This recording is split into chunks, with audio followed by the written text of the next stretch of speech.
Hello, everyone. This is Parrish Alford with the Daily Journal. I'm joined by Logan Lowery, our Mississippi State beat writer, and this is Double Coverage, a production of the Daily Journal. We're glad you've chosen to click in with us today. This is the Egg Bowl edition of the program. I'm going to talk Mississippi State and Ole Miss as we reach the rivalry game here at the end of the season. Logan, how are you, man? Pretty tired, Parrish. I got back from Arkansas about 13 hours ago and hit straight into Egg Bowl week. You know, it's a busy week, and the game getting bumped up to Thursday on Thanksgiving makes it even busier. And then you throw a couple of basketball games in there as well, and it makes for a busy week. And you know, with the coaching search thing, you know, obviously Friday could be a big day as well. So we'll just kind of have to wait and see that. But you know, with as much work as I've got on the plate right now, I just kind of take it, you know, day by day, hour to hour right now. Yeah, you know, you mentioned the Thursday game. I love a Thursday game, Logan. Ordinarily, that means Friday is a slow day, or you get a little bit of a weekend. You get some time off there. But I think the Thursday game this time just means it's the end of games. It's not the end of football because, you know, I'll go straight into what we believe will be the NCAA information coming out.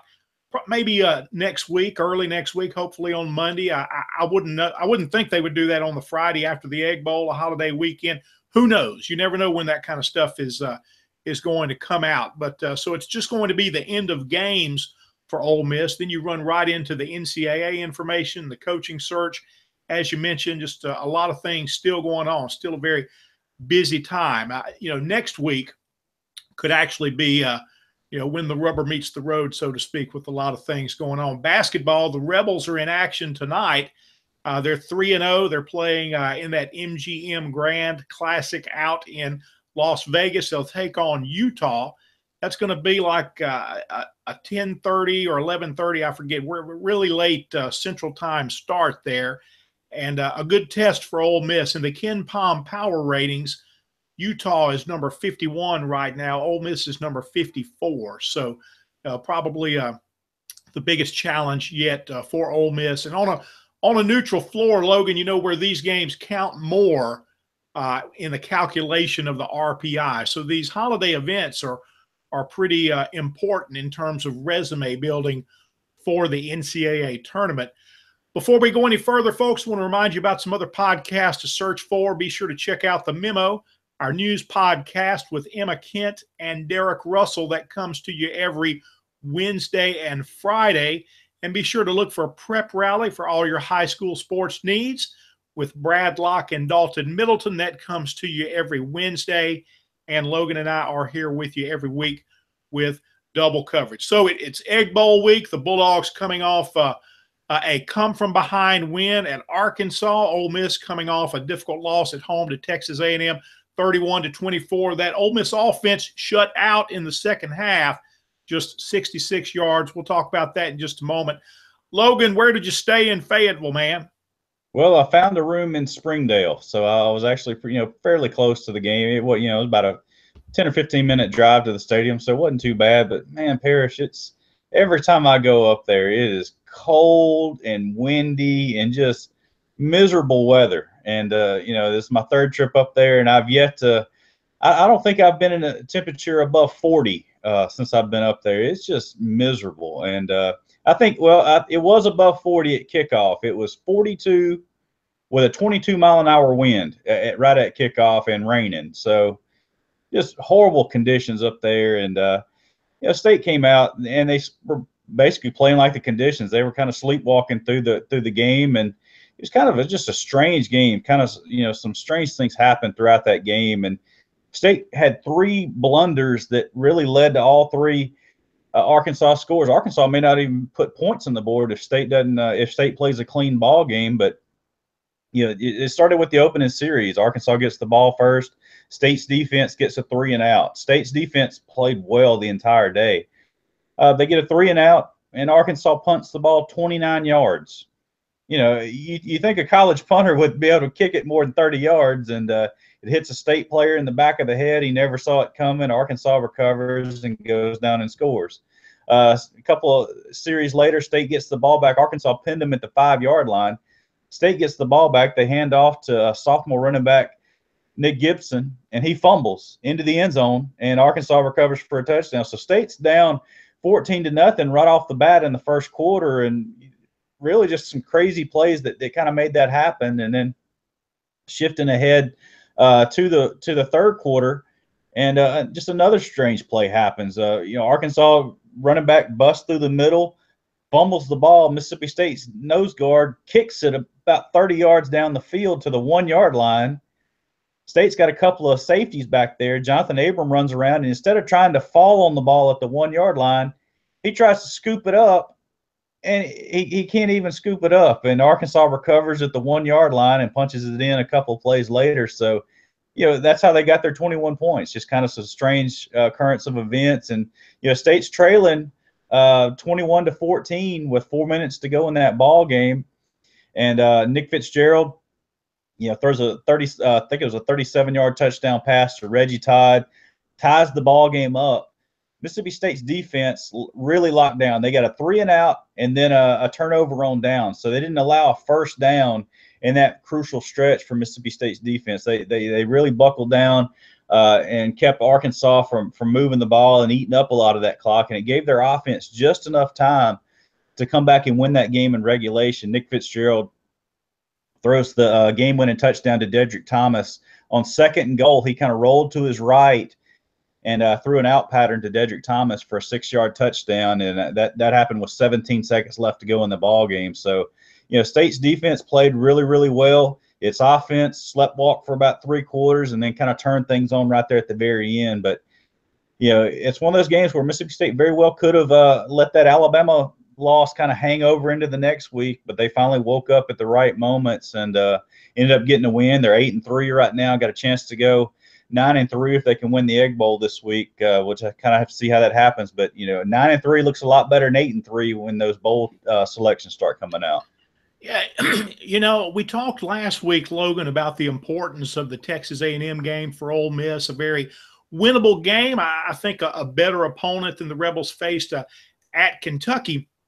But, a game that really could have strengthened Matt Luke's footing in the coaching search, in that conversation, had the Rebels been able to win. I think Mississippi State could do the same, but had they won last week, then they'd be playing for a 7-5 season and really, just making Luke's case that much stronger.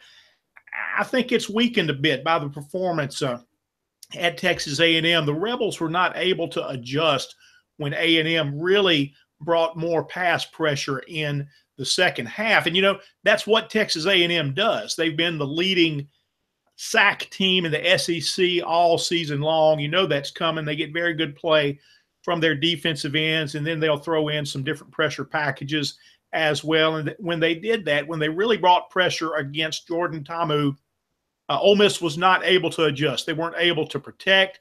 Ta'amu faced a lot of pressure in the first half. They sped him up a little bit and really kind of slowed that Ole Miss offense down in the latter stages of the first half, the second quarter. Ole Miss scored on its first 2 possessions and got out in front, that way. But really, they were not as consistent on the back end of the first half. But they had 325 yards in the first half. They led 24-21 at the break. And then comes the second half. They could get nothing done, did not score, 66 total yards. Played great on defense, which was surprising. They really were able to limit the A&M run game. Ole Miss gave up 119 yards on the ground, a season low for Ole Miss. The big difference, Logan, in that performance for Ole Miss and this week against Mississippi State is Texas A&M did not have a running quarterback. They went the whole way with Nick Starkville. Never saw Kellen Mond, the freshman, and Starkville just wasn't going to run. And when the quarterback's not going to run, that takes a lot of pressure off a defense. So for Ole Miss to really put itself in position to win in the Egg Bowl, it's going to have to play run defense like it did against Texas A&M and not like it did in the first 10 games of the season. And having to contend with Nick Fitzgerald. That's a different level of threat, and so we'll see if the Rebels are able to pull that off. But had a great opportunity against Texas A&M. Got off to a good start, took a lead in the game. They just weren't able to hold it, weren't able to generate any offense in the second half of that game. Had a great night from Jordan Wilkins, a career-high 147 yards on the ground. And we go into this Egg Bowl, Logan, with 3 players who will be trying to gain 1,000 rushing yards for the season, all of them needing less than 100 yards, though Wilkins with 901 needs 99 yards. Fitzgerald and Aris Williams from Mississippi State, all within striking distance, fairly easy striking distance, I would say, of 1,000 yards. Yeah, and you look at what those two guys did against Ole Miss last year. Nick Fitzgerald rushing for 258 yards and a couple of touchdowns. Aris Williams rushing for 191 yards and a couple of touchdowns. So they have that type of day. Even if they put up half that performance, they still reach that kind of milestone. State ran for 457 yards against Ole Miss last year in that ball game, and it was really just kind of those two, just taking it down the field. State really didn't have to throw the ball a whole lot in that ball game, and I'm sure they'll kind of go in with that same game plan this week. But going back to Nick Fitzgerald's performance against Arkansas, he rushed for 101 yards and a touchdown. But I thought Arkansas actually had a really good game plan against him. It took 22 carries for him to get to 100 yards in that game, and I thought they bottled him up pretty well in that game. They had a good game plan against him, and but I think, like I said, State's defense played well. They limited Arkansas to 221 yards in that ball game, and State just shot itself in the foot a couple of times. That fumble that I mentioned by Nick Gibson was State's first lost fumble on offense of the entire year, and that's I don't think I've ever covered a team, Parrish, in game number 11 where the offense hasn't lost a fumble, and that's pretty remarkable there. But you don't want to start fumbling here late in the season either, because you need all the possessions you can get, especially the kind of matchup that Ole Miss brings. It's a different matchup that State's going to see with their threat throwing the football. Ole Miss has all those wide receivers that can go get the football, and State's kind of been more prone to rushing teams throughout the year. So it's going to be a different style to see. Another thing to watch out for, Parrish, is State was missing 5 starters in that Arkansas game, and that may have had an effect on how they were playing out there on the field. They were missing all 3 of their starting wide receivers in that game against Arkansas. Donald Gray, Gabe Miles, Keith Mixon, none of those guys made the trip, so we'll have to kind of see if those guys get on the field. Dan Mullen said after the game he thought Keith Mixon would be able to play this week against Ole Miss. That's State's slot receiver. And then Des Harris, State's middle linebacker, he also missed the Arkansas game. They thought he might be able to come back in that game too. And just kind of a lot of starters being out in that game. And Brandon Bryant, another guy who missed the game, the State starting safety, he thinks he might be able to be back. Look for a little update a little bit later on. Parrish and I are recording this on Monday morning, so neither one of us have been to our respective Monday press conferences yet to get an injury update, but we'll have that in the paper moving forward. Logan, you mentioned those Ole Miss receivers, and they are a talented group, and that's got to be the plan for Ole Miss is a high-scoring affair. They've got to be efficient and crisp on offense, and just moving the chains, moving the ball down the field. If they're going to win this game, they've got to be the better offensive team. That's how they're going to have to do it. The receivers have been very good this year, and that's why it was surprising to see them struggle with dropped passes against Texas A&M. Could have changed the outcome. We're not used to seeing that from A.J. Brown. He had 3 drops against the Aggies. He remains the leading receiver in the SEC, and he also had a 27-yard touchdown catch. Most of that was a run where he broke a tackle and then got loose on the sideline and just really put a move on the last defender and got to the end zone. Very physical and athletic player, A.J. Brown. He has to have a great game in his hometown of Starkville for Ole Miss to really be what it can be on offense. But it starts with protection. And, we saw Mississippi State have a lot of success bringing different blitzes and pressure packages against Alabama. I know they've done that a lot this season, Logan. They haven't done it with the same level of effectiveness as Texas A&M has done, or at least that's how it appears in their sacks statistics there in the numbers. But Ole Miss has got to protect. They've got to find a way to give Jordan Ta'amu some time. And when you start doing that in different ways, if you keep a back end to block, if you keep a tight end to block, then you're not putting as many receivers out in the open field, not as many weapons out there, not as many guys who can get open and make a play. So a lot of things, to consider there, but Ole Miss is going to have to find a way to protect Ta'amu better than they did against Texas A&M. They have to get that offense going.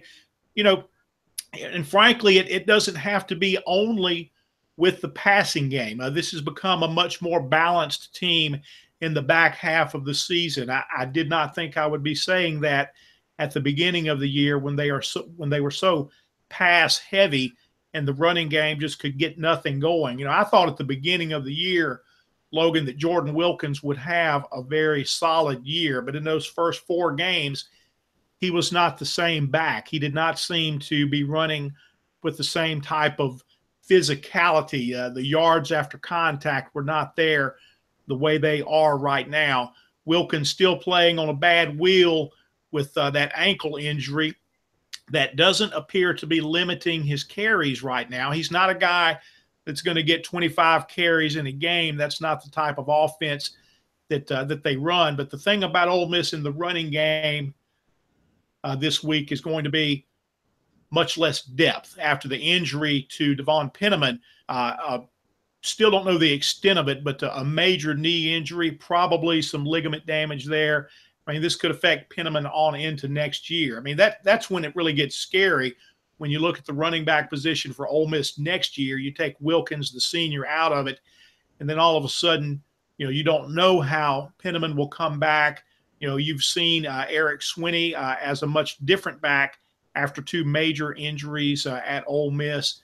The depth isn't there right now, and that could be a scary position for Ole Miss next year. As it stands right now, going into the Egg Bowl, if Jordan Wilkins goes down, if the ankle erupts and gives him a lot of trouble and he comes out of the game, they're just not nearly as good at running back as they are with him in the game right now. But if he's in the game, the ankle's not a problem.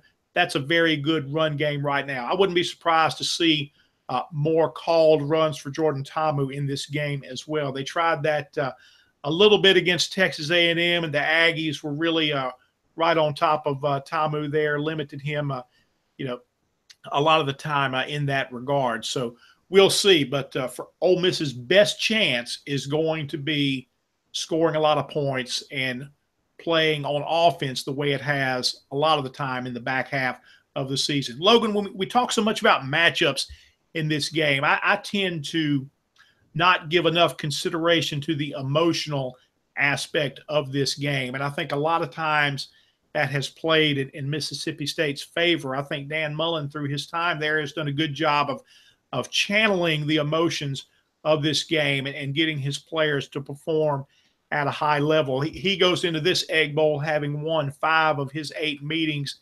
against Ole Miss. But from an emotional standpoint, in this game, it will be interesting to see if Ole Miss players really show up with some of that fight for Matt Luke mentality. He's the interim coach. He's not been officially removed from the coaching search. I do think a win against A&M would really have helped him.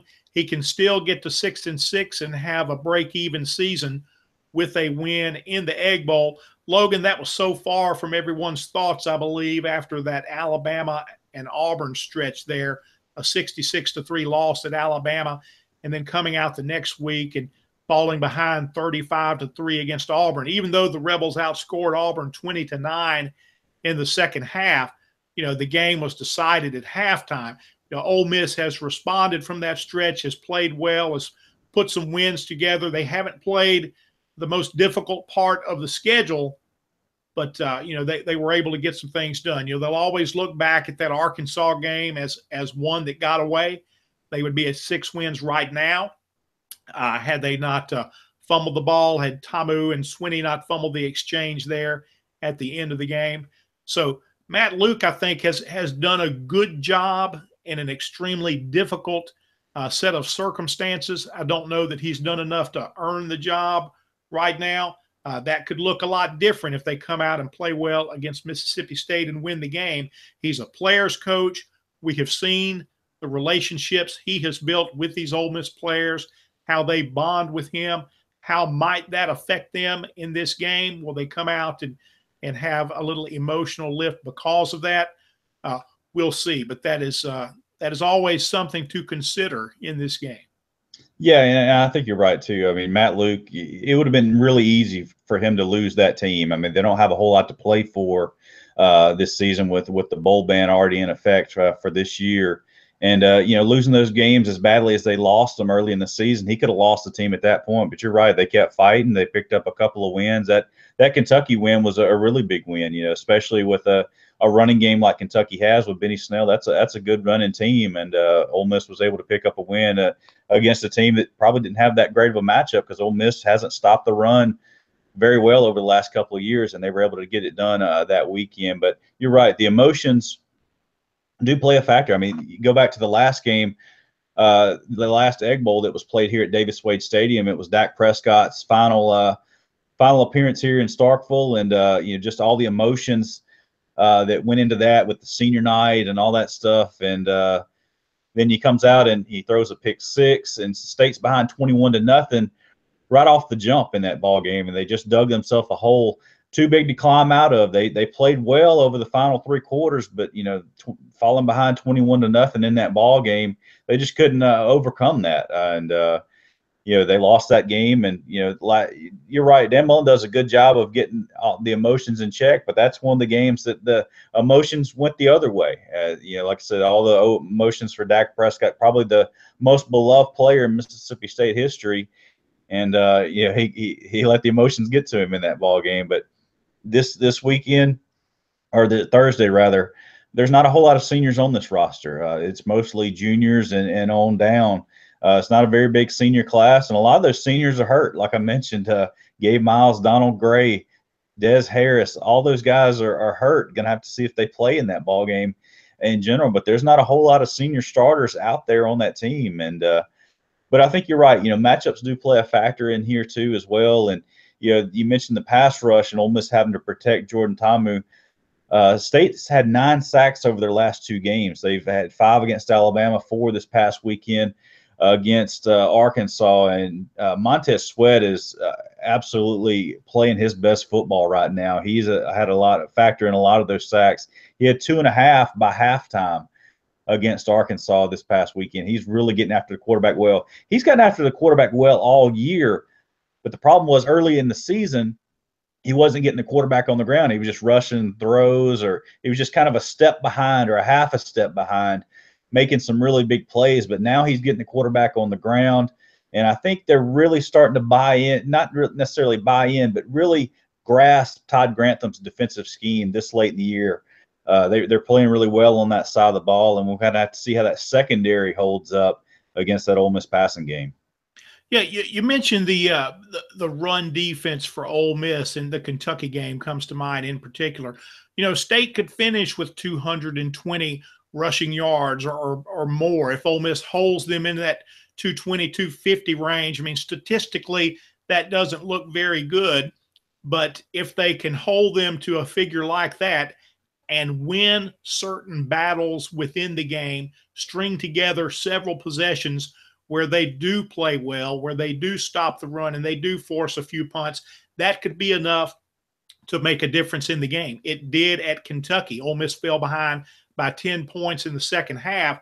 Kentucky having a great running back there in Benny Snell, as you mentioned, who at the time was the 4th leading rusher in the SEC.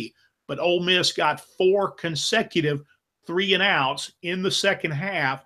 It allowed the offense to come back and take the lead. Eventually, that Ole Miss defense wore out. Kentucky figured it out in the run game. Benny Snell had like 70 yards on a 95-yard drive in which the Wildcats reclaimed the lead and made that comeback at the end necessary. for Ole Miss. But as I said, there were 4 consecutive 3-and-outs in the second half for Ole Miss that really turned the momentum in that game. The Rebels were able to come back and take the lead and eventually go on and win the game. So while the ultimate numbers may not look good, if Ole Miss can find a way to win a few possessions, string together some wins like that against Nick Fitzgerald, that could be a difference in the game as well. So we'll see. A lot of emotion always in this game. Some of the emotion, I think, is being subtracted because that the NCAA decision on the announcement of Ole Miss's penalties, that's been delayed. I don't think that's an accident. I'm sure that report is finalized, sitting on someone's desk, and it looks like it'll be early next week, hopefully, when that is released. We are well past the 8-week window that the NCAA says it tries to hit, and most of the time hits within a day in cases like this. So clearly waiting on the Egg Bowl to take place, that does take away, an emotional aspect from the fans. So, Logan, this could be, if it was different, this could be really bad if that announcement had just come out. A lot of bad blood flowing both ways. More, I think, from the fan bases than from the teams. Yeah, and you kind of have to worry about the attendance of this game just falling on Thanksgiving. I know a lot of families have family traditions that they may just want to stick it out at the house and flip on the tube. So I'm interested to kind of see what the attendance is going to be like for this game. Used to back in the '90s, you could kind of plan this. You kind of knew that the Egg Bowl was always going to fall on Thanksgiving and kind of plan accordingly. And, I know that I'm having to alter my family Thanksgiving plans this week. I'm going to try to get everything done on Friday. We're going to try to have a Friday Thanksgiving lunch. And, depending on what happens Friday morning, we'll have to kind of wait and see if I actually get to participate in that. But I guess you and I will be spending Thanksgiving together again this year. Yeah, yes, we will. There's a lot of holiday cooking going on in the background behind me right now. So it's that time of year, folks. We hope you have a good holiday season and a good Egg Bowl week, whatever that means for you. We thank you for clicking in for this edition of Double Coverage, a production of the Northeast Mississippi Daily Journal. Be sure to check out The Memo, our news podcast with Emma Kent and Derek Russell that comes to you every Wednesday and Friday. And check out Prep Rally for all your high school sports needs with Brad Locke and Dalton Middleton. That's coming to you every Wednesday. And Logan and I will be back with you next week for another round of Double Coverage.